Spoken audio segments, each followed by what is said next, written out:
ay bakit po dito sa isang radio program ng isang sekta ng relihiyon ay napakinggan ko na pinagsisisihan ng Diyos ang pagkakalalang sa tao?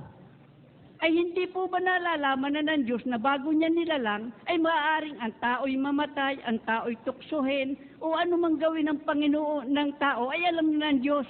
Ay bakit po gumawa ang Diyos ng tao at pagkatapos ay nagsisi? Yan po lang ang tanong ko. Isa po yan sa mga natutunan natin na mga maling paniniwalang na itawid sa atin ng ating mga mangaral. Na ang Diyos daw, alam niya na yung mangyayari sa hinaharap, sa mga tao, sa anumang bagay. Hindi po ako naniniwala ron, wala po sa Biblia yon. Alam niyo kung bakit? Kung alam pala ng Diyos ang lahat na mangyayari, alam niya na lahat, ba't niya ginawa pa si Satanas? Alam niya naman palang manloloko lang ito Satanas na ito. Oh? Bakit niya pa ginawa yung tao na gagawa ng masama? Pwede naman niyang hindi gawin yon. Di ba?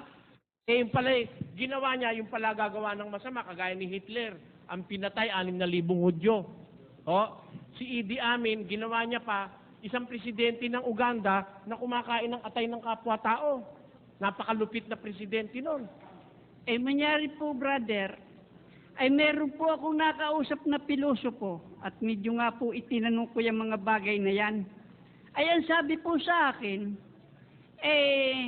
yan po'y ginawa ng Panginoon Diyos na kanyang nalalaman ang mga mangyayari. Kakot ba'y pinahintulutan ganyan?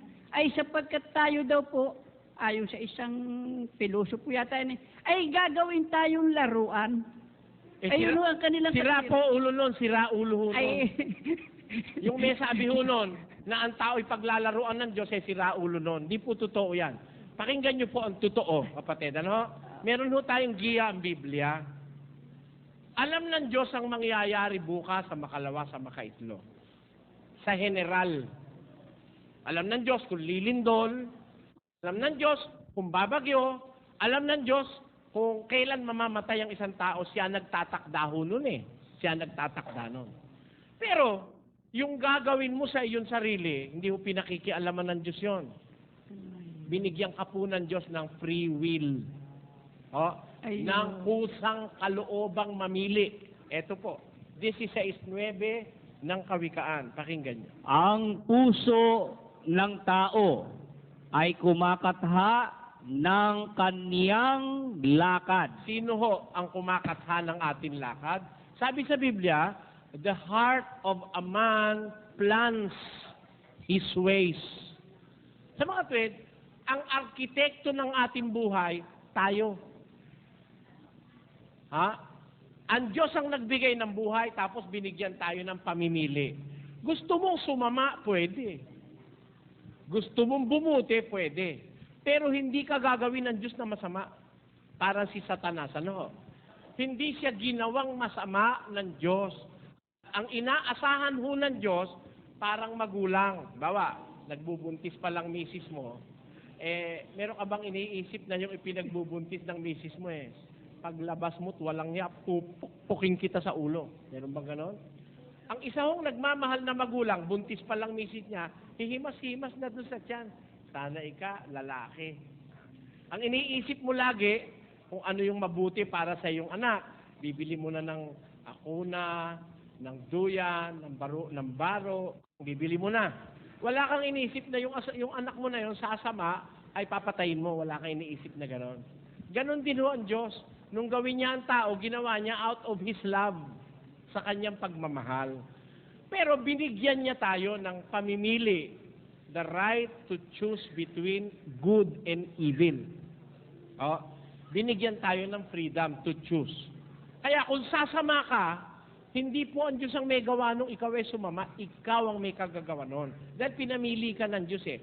Kaya, mababasa sa Biblia, nung ang tao'y gumawa ng masama, nagsisi ang Diyos. Dahil hindi niya inaasahan sa taong gagawa siya ng masama. Pero pag sinabi natin, alam ikaw ng Diyos lahat ng mangyayari, pati yung paggawa mo ng masama, alam ng Diyos yun. Ba't ka pa niya ginawa? Alam niya na palang gagawa ka ng masama. Hindi yung ganon. Sabi nga ng Diyos, hindi niya nga alam ng iba, yung mga tao, ganun kasama lalabas eh. Pakinggan niyo. 7:31 ng At kanilang itinayo ang mga mataas na dako ng topit na nasa libis ng anak ni Hinom upang sunugin ang kanilang mga anak na lalaki at babae sa apoy na hindi ko inyuutos o pumasok man sa aking pag-iisip. Sabi ng Diyos, sinunog nila yung kanilang anak na lalaki at babae, inialay nila sa Diyos-Diyusan. Na yun, ginawa nila na yun, na napakasama. Biro mo, anak mo, sunugin mo. Kayo ba magagawa niyo sunugin ng anak niyo? Palagay ko, hindi. Oh? Pero itong mga taong itong masasama, yung kanilang anak sinunog. Inialay sa Diyos-Diyusan. Sabi ng Diyos, hindi ko naman inutos sa kanilang gawin yon, ni pumasok man sa aking kaisipan. Oh, hindi mo pala iniisip ng Diyos gagawin nila yun. Alam ba ng Diyos yung ginawa nila na yun? Ginawa nila yon dahil sila'y nagpakasama. Pero hindi inisip ng Diyos na gagawin nila yun eh. Kung hindi niya inisip, alam ba niya yun? Hindi po ganon. Kaya, lalabas nga, kung alam ng Diyos lahat ng bagay, pati gagawin mo, lalabas, pinaglalaroan niya lang tayo. Pero hindi ho ganon ng Diyos. Ang Diyos ay Diyos ng hustisya. Binigyan tayo ng karapatang mamili, sumunod o sumuway. Pagka sinunod mo siya, magiging dapat ka. Pag sinuway mo siya, paparusahan ka niya. Naniniwala ba kayo may mga taong paparusahan ng Diyos? Kung tayo pinaglalaroan lang ng Diyos, tapos paparusahan tayo, lalabas namang walang katwiran yung Diyos na yon, ano? Hindi ho ganun ang Diyos na nasa Biblia. Ang Diyos na nasa Biblia, Diyos ng hustisya, Diyos ng katarungan, Diyos na mapagmahal. Kaya kung paparusahan ka man niya, dahil ikaw ang may kagagawa ng pagsama mo. Kasi kung yung pagsama mo, alam niya na, oh, tapos ginawa ka pa niya, tapos paparusahan ka niya, hindi naman yata matwid yun, unfair yun. Kaya tayo paparusahan ng Diyos kasi ang nangangargo sa ating gawa, tayo, dahil meron tayong kalayaan pumili.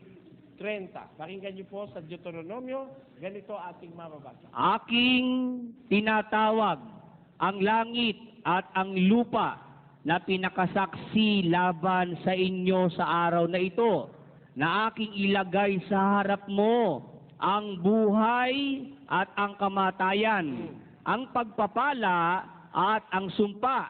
Kaya't piliin mo ang buhay upang ikaw ay mabuhay. Binigyan tayo ng Diyos ng pamimilian eh. Nilagay ko sa harap mo ang buhay, ang kamatayan, ang pagpapala, ang sumpa. Kaya bahala kang mamili. Kung gusto mo, piliin mo ang buhay at mabubuhay ka. Kaya we can choose. Meron tayong freedom of choice. Kaya pag halimbawa, sumama ang tao, hindi ho kagagawan ng Diyos yung pagsama mo, kagagawan mo yon. You know. Pero yung taong masama, kung yun ay magpapakabuti, kagagawan ho ng Diyos, tutulungan siya para siya bumuti.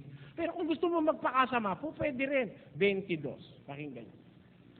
Ang liko ay bayaang magpakaliko pa, at ang marumi ay bayaang magpakarumi pa, at ang matwid ay bayaang magpakatuwid pa, at ang banal ay bayaang magpakabanal pa. Yan ho ang kalooban ng Diyos.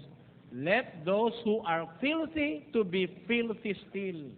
O, bayaang ang marumi magpakarumi pa, ang matwid magpakatuwid pa, ang banal magpakabanal pa. Naglalarawan po ang talatang ito ng pamimili para sa tao. Hindi ka idinidestino ng Diyos kung saan, kundi gusto niya mapabuti ka. Pero meron kang karapatan, meron kang kalayaang pumili. Kung gusto mong magpakasama, pwede rin.